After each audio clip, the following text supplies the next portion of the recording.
Pemirsa, lalu apa strategi para kubu yang merasa paling dicurangi di pemilu tahun ini agar bisa meyakinkan 9 hakim MK? Kita akan langsung berdiskusi dengan 3 tim pakar masing-masing paslon. Yang pertama ada juru bicara Timnas Amin, yaitu ada Usamah Abdul Aziz, kemudian ada Wakil Komandan Alfa TKN Prabowo Gibran, Fritz Edward Siregar, dan kemudian ada Deputi Hukum Pemenangan Nasional atau TPN Ganjar Mahfud, Todung Mulya Lubis. Selamat pagi, Bapak-bapak. Selamat pagi. Pagi. Baik, terima kasih telah bergabung bersama kami di Selamat Pagi Indonesia. Saya mungkin mau ke Mas Usamah terlebih dahulu. Mas Usamah, dari tim hukum Amin ini sendiri sudah menyatakan siap dengan berbagai draft bukti kecurangan yang sudah disiapkan bahkan sejak jauh-jauh hari. Tapi pertanyaannya adalah setelah penghitungan suara nasional ini selesai, kita punya waktu 3 hari untuk mengajukan ke MK. Kapan tepatnya? Iya, terima kasih Mas. Yang pasti kita nantikan, yang pasti tepatnya kami belum bisa sampaikan hari ini karena kita akan lihat sesuai dengan koridor waktu yang tersedia dalam 3 hari ini. Jadi kita akan sesuai dengan aturan dan ini akan kami ajukan karena sudah disiapkan dengan baik dan sudah dipikirkan dengan matang supaya bisa memenuhi semua unsur yang dibutuhkan oleh MK. Dan di sini kami nanti berharap supaya MK bisa bekerja dengan profesional dan bisa menghargai proses demokrasi ini. Dan bagi yang lain juga, semoga ini bisa menjadi pelajaran ke depan bahwa pesimisme bukanlah jalan keluar, tapi optimisme adalah jalan keluar. Dan kami masih berharap kepada MK untuk bisa bekerja secara profesional. Apapun nanti keputusan yang ada di KPU hari ini, baik kami menang atau kalah, tetap kami akan melakukan proses ini untuk bisa menciptakan demokrasi yang lebih baik lagi ke depan. Baik, Mas Usamah, dari sekian bukti yang sudah dikumpulkan, yang katanya sudah 100% ini ready, fokus dari pembuktiannya ini kemana sebenarnya? Ya, utamanya ke TSM ya Mas. Terstruktur, sistematis, dan masif ini memang kami sudah mempunyai banyak sekali bukti yang tidak terbantahkan kalau bisa dibilang ya. Jadi memang ini nanti kita lihat saja bagaimana proses hukum yang berjalan di MK dan yang menjadi fokusnya adalah memang lebih banyak ke penyalahgunaan wewenang yang memang dilakukan oleh beberapa pihak. Ada penyalahgunaan wewenang yang menjadi fokus dari tim Anas Amin begitu ya. Kalau saya mau ke Pak Todung, Pak Todung, kapan Pak nantinya TPN ini akan mengajukan gugatan ke MK? Ya, kita kan ada jadwalnya karena pengumuman itu baru dilakukan pada hari ini. Ya. Nah, kalau sudah diumumkan hari ini, kita tentu punya waktu 3 hari untuk mempersiapkan dan memfinalisasi permohonan PHPU yang akan kita ajukan ke MK. Nah, setelah itu kita langsung mendaftarkan ke MK dan tentu kita akan menunggu jadwal sidang yang ditentukan oleh MK dan kita siap untuk berlaga di MK nantinya. Baik, berbicara soal siap, TPN juga menyatakan sudah mengantongi ribuan bukti bahkan yang nanti akan dibawa untuk adu babat begitu dalam tanda kutip di MK. Ini fokusnya apa Pak kalau dari TPN sendiri? Ya, kita memang punya bukti banyak sekali berdasarkan laporan-laporan yang kita dapat dari bawah. Nah, kalau kita bicara mengenai fokus, kita akan bicara mengenai semua hal. Tapi tentu stressingnya akan lebih banyak kepada pelanggaran-pelanggaran, ya, abuse of power yang terjadi, yang bisa dikategorikan sebagai pelanggaran TSM, terstruktur, sistematik, dan masif. Nah, tentu akan sangat prematur kalau saya menyampaikan semua hal itu dalam kesempatan ini, tapi yakinlah bahwa kita memang memiliki bukti-bukti itu dan kita tentu tergantung kepada kebijaksanaan dan kearifan hakim MK untuk menilai dan memeriksa semua bukti-bukti yang ada. Sebab ini ujian buat MK, ini ujian buat sejarah Indonesia. Apakah kita bisa menyelamatkan demokrasi, menyelamatkan supremasi hukum, menyelamatkan konstitusi. Nah, ini tantangan yang ada pada MK, karena buat saya sekarang ini bukan soal kalah menang. Ya, buat kami bukan soal kalah menang. Buat kami bukan soal Ganjar Mahfud. Siapapun yang terpilih dengan cara yang fair, dengan cara yang demokratis, itu fine.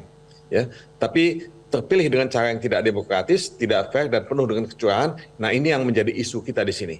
Oleh sebab itu, beban yang ada di pundak hakim-hakim MK itu sangat luar biasa beratnya, karena masa depan bangsa ini tergantung kepada kearifan dan kenegarawan hakim-hakim MK ini. Nah, saya ingin tambahkan satu, Bung Jason. Ya. Baru ada satu buku yang diterbitkan oleh Marcus Meitzner di Cornell University Press. Itu bagus sekali bukunya mengenai politik Indonesia, ya, presidentialism, ya, coalition. Nah, dalam review yang ditulis oleh seorang ahli Indonesia yang mengajar di New York University, Indonesian democracy disebut sebagai corrupted democracy. Nah, kenapa itu disebut sebagai corrupted democracy? Karena pemilihan umum di Indonesia ini sangat penuh dengan kecurangan dan Baik. korupsi. Nah, itu yang ditulis di New York Times ya, di book review ya, yang semua kita bisa akses dan itu sudah beredar. Nah, saya sedih sekali kalau dikatakan bahwa demokrasi kita itu corrupted democracy.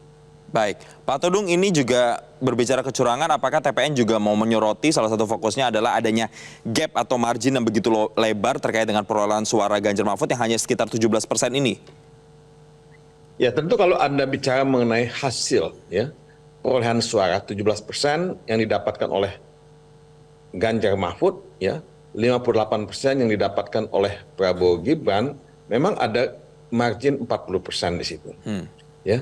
Tapi kan asumsinya apa? Kalau asumsinya everything is fine dan semua berjalan dengan aturan ya, saya kira tidak akan ada masalah. Tapi persoalannya ketika kita bicara mengenai TSM, kita sudah berasumsi bahwa ya semua ya hasil pencoblosan pada tanggal 14 Februari itu didikte oleh kecurangan, didikte oleh intimidasi, didikte oleh politik bansos, ya, didikte oleh kriminalisasi.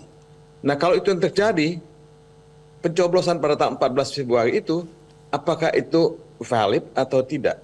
Apakah itu sah atau tidak?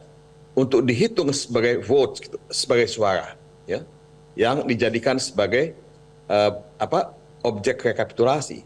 Nah, ini pertanyaan kunci. Asumsinya seperti apa? Ya.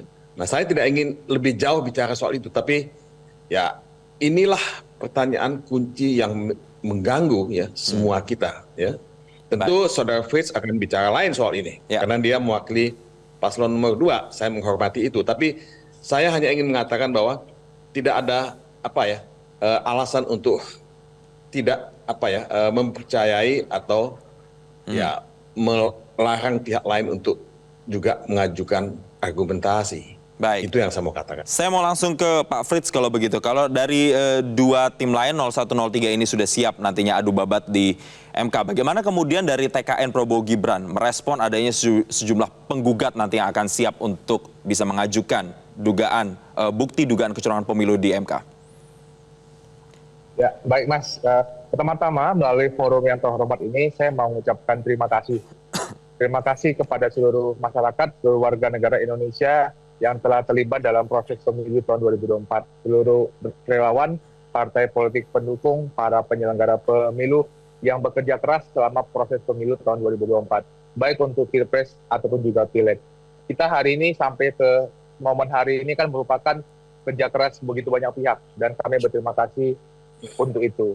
Dan sejak rekapitulasi nasional tanggal 28 Februari di mana saya hadir di banyak proses rekapitulasi, memang ada beberapa perdebatan yang muncul misalnya, baik dari paslon 1, 2, dan 3 terkait dengan jumlah suara, kemudian DPT, DPTB, ataupun DPK. Perdebatan tersebut bisa diselesaikan, kami bahkan beberapa kali harus membuka data, harus melihat daftar hadir, ataupun melakukan proses klarifikasi terhadap adanya sebuah pertentangan ataupun perdebatan selama proses rekapitulasi.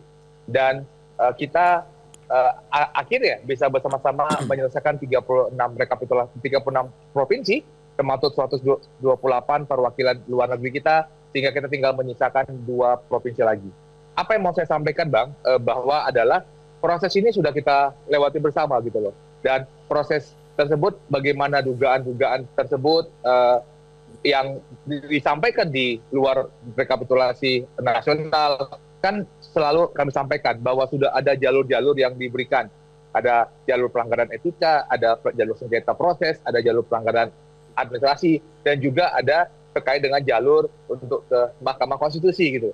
Bahwa apabila paslon 1 dan paslon 3 merasa ada proses yang tidak sesuai, adanya dugaan pelanggaran TSN, kembali lagi kami mau menegaskan bahwa sesuai dengan Undang-Undang Pemilu yang dibuat oleh partai politik pendukung paslon 1 dan paslon 3, jalur untuk TSN itu adalah ke Bawaslu. Tapi kan kita bisa melihat bahwa paslon 1 dan paslon 3 tidak mempergunakan Bawaslu sebagai sarana untuk menyampaikan dugaan pelanggaran TSN-nya.